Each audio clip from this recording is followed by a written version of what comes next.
A key lawmaker launching a new effort to stop Obamacare before it's fully implemented. Texas Senator Ted Cruz urging conservatives to join a petition drive to defund the health care overhaul before the exchanges and subsidies kick in. He wants Americans to sign online a petition asking Congress to approve the September 30th continuing budget resolution only if it eliminates and blocks all funding for Obamacare. Senator Ted Cruz joins us now live from Washington. Senator, thank you for joining us today. Shannon, it's always great to be with you. All right, I want to start with a quote I'm sure you're familiar with now from the president discussing those who want to block Obamacare, saying, "I'm not concerned about their opinions." Very few of them, by the way, are lawyers, much less constitutional lawyers. By our account from the Congressional Research Service, nearly 170 lawyers on the House side, 57 on the Senate side where you serve. The first time I met you was when you argued a case at the Supreme Court. You seem very familiar with the Constitution, so how do you respond?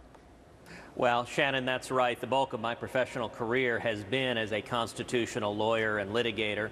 And, you know, it is really sad to see this administration, this president, this Justice Department so consistently disregarding the Constitution, disregarding the law. And you look at Obamacare. Obamacare, this administration has decided to engage in selective enforcement. It's going to enforce it against some people, not against others, and the administration is not following the law as written. So, for example, just a few weeks ago, President Obama announced that he was going to unilaterally suspend the law for large companies with more than 50 employees. He was going to move the employer mandate until after the next election. Now, Shannon, you know, that has two important concessions in that. Number one, if Obamacare was working, if it were a good thing, President Obama would want it to kick in before the next election, not afterwards. The fact that he is scared about the American people realizing what a disaster Obamacare is and he wants to shift it to after the election, I think is very revealing. But number two, it raises the obvious question. If President Obama is willing to give a waiver to giant corporations, what about the rest of us? What about hardworking American families? And that's why I think Congress ought to stand together and defund Obamacare in its entirety, so not just big corporations getting a break, but every hardworking American family. Well, Article 2 requires the president to make sure to uphold and faithfully execute the laws of this country. Are you saying he's not following the Constitution? Well, that's exactly what I'm saying. The obligation, the president has a responsibility to take care to faithfully execute the laws of this land. And President Obama, sadly, over and over again, has disregarded the law, whether it was on immigration, when he decided to order his administration to disregard the law of the land, to disregard the immigration laws passed by Congress, or on Obamacare, when he finds parts of the law that are politically inconvenient. Rather than trying to change them, he simply says, we're not going to follow them. We decide, or I decide, in the case of the president, who the law applies to and who it doesn't. And that's not the way our Constitution works. That's not the way a system of government that limits government power to protect the citizenry is supposed to work. Well, how is it limited? How is he limited then? What check is there on the executive branch if he continues to make these decisions, his administration as well? Right. We've seen Attorney General Eric Holder, who, despite the ruling we got from the Supreme Court just a few weeks ago on the Voting Rights Act, making his pronouncement that he intends still to go after a number of states, including Texas, regardless of that Supreme Court decision. So what is to limit the executive branch? You're right. This is the most partisan Justice Department we've ever seen. On voter ID, the Attorney General has essentially said he's going to defy the Supreme Court and ignore the law. And the question you ask is critical. The most important check that Congress has on an overreaching executive is the power of the purse. And that's why the next 63 days matter so much. In 63 days, the continuing resolution expires.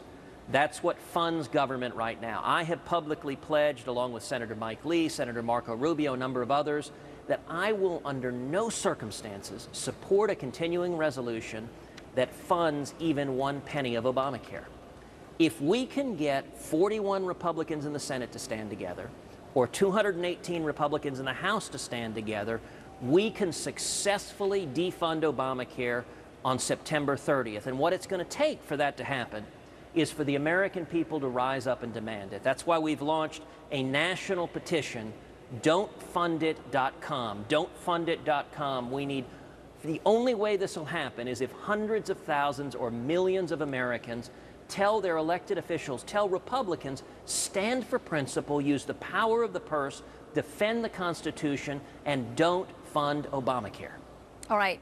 The funding of Obamacare is one thing. The other issue, of course, is the funding of the U.S. government. You mentioned 63 days left. There has to be some type of consensus to come to a continuing resolution, which is basically the funding mechanism to keep the government going.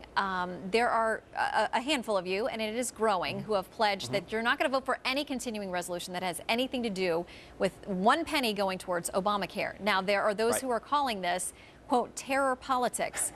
And those aren't Democrats. That's a Republican, Peter King, over in the House, who said that. And they're cautioning against taking this tack. So what are you to do in compiling those numbers you mentioned, 218 in the House you need, when there are a number of Republicans vocally and publicly saying they're not going to go along with this? You know, I think the American people are getting more and more sophisticated. They've learned there are a lot of Republican politicians that like to say they're opposed to Obamacare. They like to cast empty symbolic votes. I think the House has voted 39, 40, 41 times to repeal Obamacare, every one of which was a meaningless, empty vote because it had no teeth in it. And I think the American people realize we want more than a fig leaf. We actually want people who say they oppose Obamacare, in fact, to oppose Obamacare. Because I'll tell you, Shannon, if this thing goes into effect, the administration's plan is on January 1 to start the subsidies, start the exchanges, and their idea is get Americans hooked to the sugar, hooked to the subsidies, because in modern time there has been no major entitlement that's gone into force that's ever been unwound. And so this is our last and best chance to defund it. The wheels are coming off. Its lead Senate author, Democrat Max Baucus, called it a train wreck. But here's the simple truth of the matter. If we're going to win this fight to defund Obamacare, it's not going to be one. This is not a fight I can win. It's not a fight Mike Lee can win, Marco Rubio can win. No politician in Washington will win this fight. The only way we will win this fight is if the American people, if the grassroots rise up in incredible numbers. If we go to DONTFUNDIT.com, we sign a national petition, and every one of us picks up the phone, calls our elected officials, and says, talk is cheap, stand up, use the constitutional power of the purse, and defund Obamacare. Now, if we stand together, we can win this fight, but if we surrender, as Republicans are so good at, it's guaranteed we will not win this fight. All right, you gave a rousing speech at the Western Conservative Summit a few days ago. Press accounts are that there were several standing ovations. After all was said and done, they had a straw poll there because it's 2013, and why not start straw polling 2016? You won with 45% of the vote in that straw poll. Are you running for president? You know, Shannon, my focus is entirely on the Senate, and I'll tell you that very kind outcome in the straw poll, I think, was reflective of what grassroots conservatives are feeling across the country, which is a frustration with Washington politicians. What I talked about in Denver was the need for grassroots conservatives to rise up and take back our country, not to count on any politician, including me, but to count on mobilizing the American people. I think we've got a totally different paradigm, where when the grassroots get engaged, when we demand of our elected officials they do the right thing, where we make it more risky to do the wrong thing than it is to do the right thing, that's how we've won fights in the past, whether it's on drones or guns, and that's how we're going to win this fight on defunding Obamacare. My focus is very much, I know it's easy to focus on the politics, but rather than focus on the politics, I am working very hard to focus on the substance of defending liberty, returning to free market principles, and restoring our constitutional protections. And the only way that happens is if grassroots conservatives get engaged, go to DONTFUNDIT.com, call their elected representatives, and demand that every one of us be held accountable, me as well, all of us, to stand for principle and help turn our economy around so people can get back to work towards achieving the American dream. All right, Senator, I'll give you a couple more months before I ask again about the White House. Thank you, Senator Ted Cruz, for your time. We're back with more right after this. Thank you, Shannon.